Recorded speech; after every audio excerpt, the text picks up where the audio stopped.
Networking is one of the best tools that you have to grow your business. And that's why so many people start a podcast, because it's a great opportunity to network. But so many people go about networking with a terrible mentality.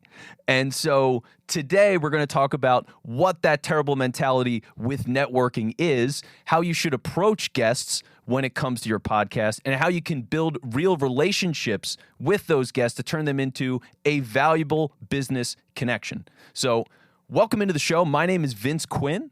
I'm your executive producer, and I'm here to help you sharpen your podcast strategy, improve your production processes, and build your hosting skills so that you can put more time back into your business, just as I've been doing for my clients for about 4 years now.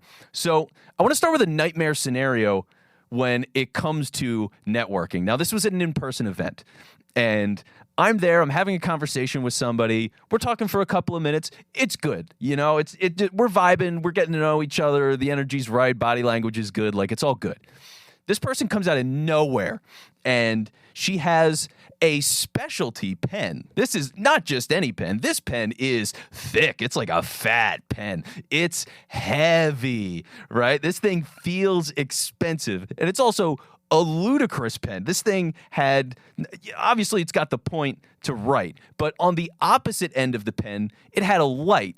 And it's like, okay, but if I'm writing and the light is going up, that's not helping me. Am I writing in the dark? Like, where's a scenario where I need a light bulb like this on a pen? Why would it be in that location? I don't understand this pen. But she paid a lot of money for it, and she was dying to get people to take the pens because the pens had her name on it. So she comes over with these pens that people do not want and interrupts my conversation to then force her pen into my hand. And with that, doesn't take the time to introduce herself and build a relationship with me. Pretty much goes, well, I got the pen in hand. I'm out of here. I'll see you. I'm on to the next one. And people go about podcasting the same way. Think about this, right? How many shows have you either hosted or been on where they have 5 episodes a week, or it's a guest every single week? And when you're doing that, it's very much that business card in hand mentality. It's, I need you to come on my show because I don't even really care about you or your information so much as I want your network. I want you to share this on social media. And if you're not sharing my show on social media, how dare you, sir? How dare you not share my show with your audience? I have these big demands for my show that nobody knows or cares about. Like, people don't know you, right? So you can't build the show like this and expect people that you're not building good relationships with to actually do things in a reciprocal nature to support you. It is a terrible, selfish mindset, and it's not going to get you anywhere. So you have to go about networking not from a place of selfishness, but you have to go from a mindset of facilitation.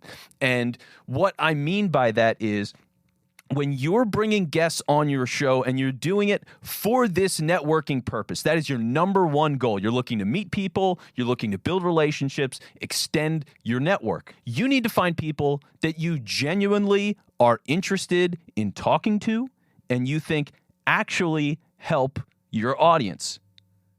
This isn't as common as you think. And it's incredibly important because that time and that attention, if you're giving it the proper attention, is going to be way more impactful for you than running through a guest every single week. On a personal level, I would rather have one good conversation for 25 minutes than 25 conversations for 1 minute. But a lot of other people tend to have this mentality of, I'm going to get the pen in the hand, I'm going to get the pen in the hand, I'm going to get the pen in the hand. And they just circle around the room, and then everybody's like, what just happened? And they're gone. So don't be that person. Right? You have opportunity to make a meaningful relationship. And even if it's not going to lead to business right now, that's okay. You have to play the long game when it comes to networking.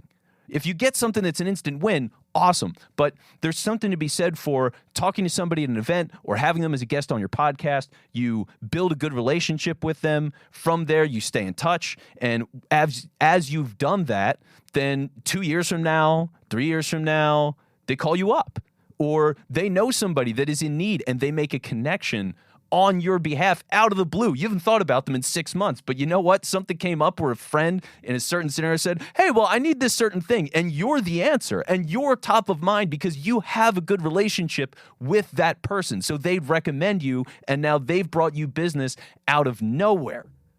That is a gift. That is a beautiful thing. That is what networking really is on the best level because you've built a genuine relationship. As you're bringing people on your show and you want them to be guests, like I said, first, make sure that you have a genuine interest in who these people are. 2, prepare for these guests. Have real questions that you want to ask them, things that you want to explore in depth when they come on the show, because that preparedness is going to build the connection that you're looking for. The more thoughtful you are, the better the bond and the better the information. So it's not just going to benefit that guest, but it's going to benefit your audience more and you as you learn from this person because you've gone to a deeper level because you put more time in to get there and get there faster. Prepare for these people.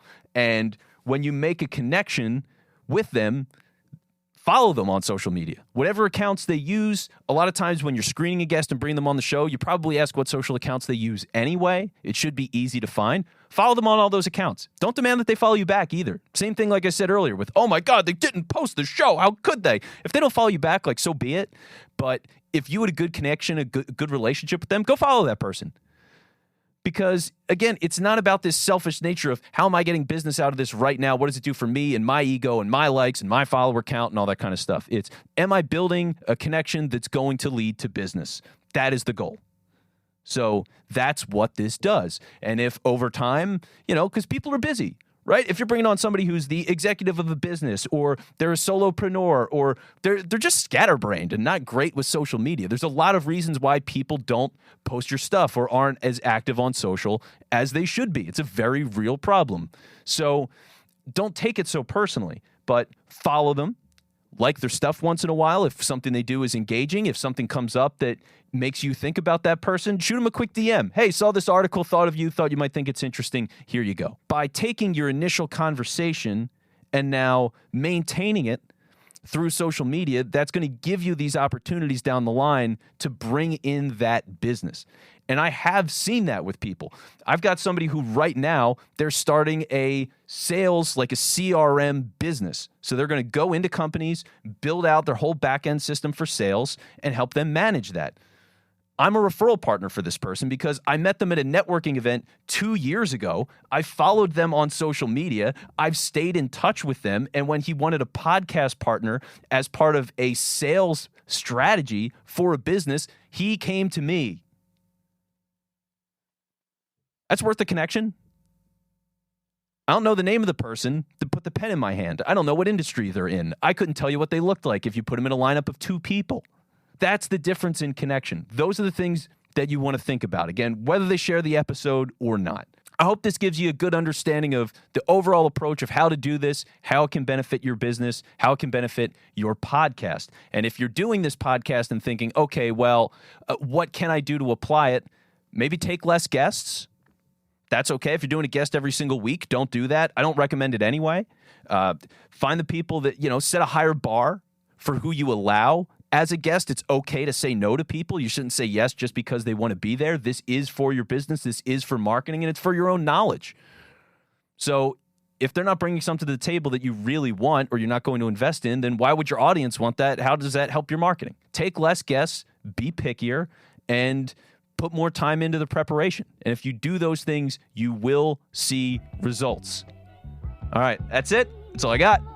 I'll talk to you soon. Thanks for listening to It's Not Just Talking. Make sure to subscribe wherever you're checking out the podcast. And if you want us to help on your podcast, go to sbxproductions.com or check the show notes to book an appointment.